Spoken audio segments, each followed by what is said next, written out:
ദൈവനാമത്തിന് മഹത്വമുണ്ടാകട്ടെ. പ്രിയ സഹോദരങ്ങളെ, ഇന്ന് നാം ചിന്തിക്കാൻ പോകുന്നത് വളരെ പ്രധാനപ്പെട്ട ഒരു ഭാഗമാണ്. യേശു ദൈവമാണോ അതോ ദൈവപുത്രനാണോ? ചിലപ്പോൾ ബൈബിൾ വായിക്കുന്ന ഒരാൾക്ക് പോലും പ്രഥമ ദൃഷ്ടിയാൽ ഇതിൽ വൈരുദ്ധ്യം തോന്നാം.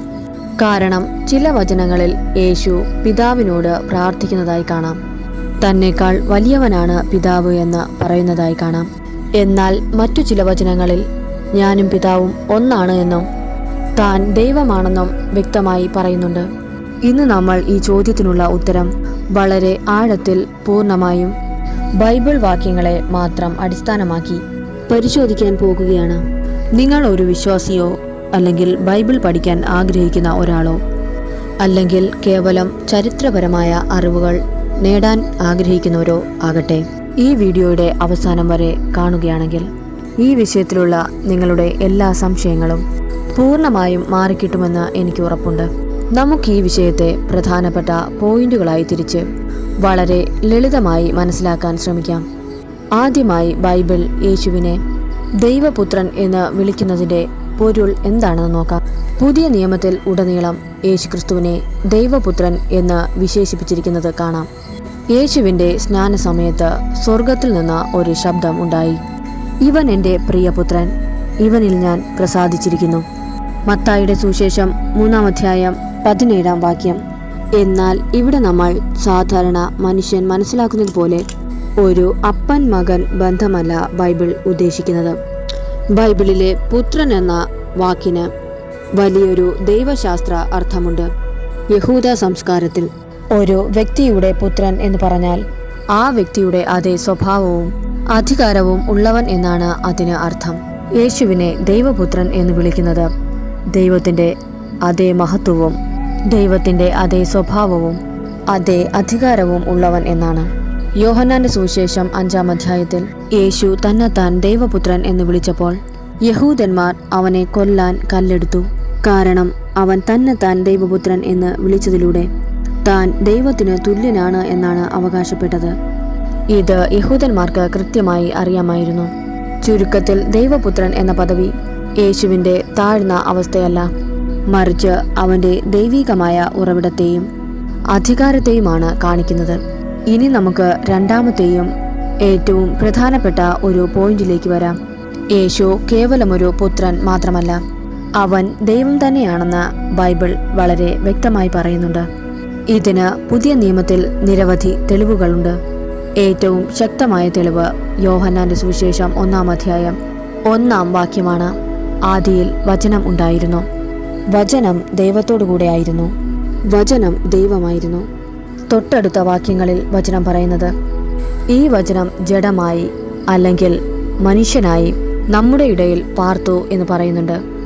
അതായത് പ്രപഞ്ച സൃഷ്ടിക്ക് മുൻപ് ദൈവത്തോട് കൂടെയായിരുന്ന ദൈവം തന്നെ ആയിരുന്ന ആ വചനമാണ് യേശുക്രിസ്തുവായി ഭൂമിയിൽ ജനിച്ചത്. മറ്റൊരു വലിയ തെളിവ് തോമസ് അപ്പോസ്തലൻ്റെ വാക്കുകളാണ്. യേശു പുനരുദ്ധാനം ചെയ്തതിനു ശേഷം തോമസിൻ്റെ മുൻപിൽ പ്രത്യക്ഷപ്പെട്ടപ്പോൾ തോമസ് യേശുവിൻ്റെ കാൽക്കൽ വീണ് വിളിക്കുന്നത് എൻ്റെ കർത്താവും എൻ്റെ ദൈവവുമായുള്ളവേ എന്നാണ്. യോഹന്നാന്റെ സുവിശേഷം 20-ാം അധ്യായം 28-ാം വാക്യത്തിൽ നാം അത് കാണുന്നു. യേശു ഒരിക്കലും തോമസിനെ തിരുത്തിയില്ല, പകരം അത് അംഗീകരിക്കുകയാണ് ചെയ്തത്. യേശു വെറുമൊരു പ്രവാചകനോ പുത്രനോ മാത്രമായിരുന്നുവെങ്കിൽ തന്നെ ദൈവമേ എന്ന് വിളിക്കാൻ അനുവദിക്കില്ലായിരുന്നു.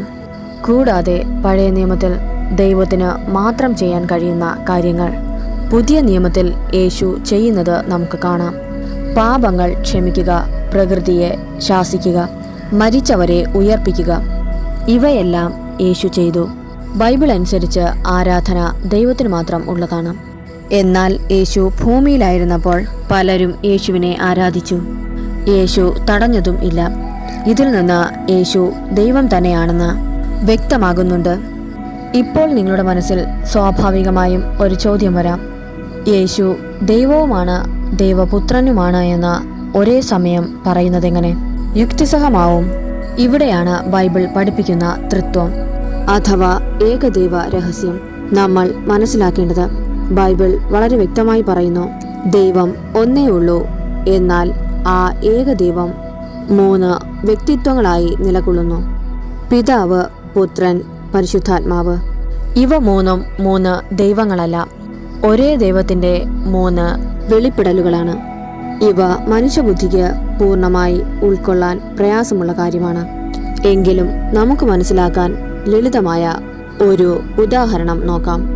നമ്മുടെ ഭൂമിയിലെ വെള്ളത്തിന് 3 അവസ്ഥകളുണ്ട്.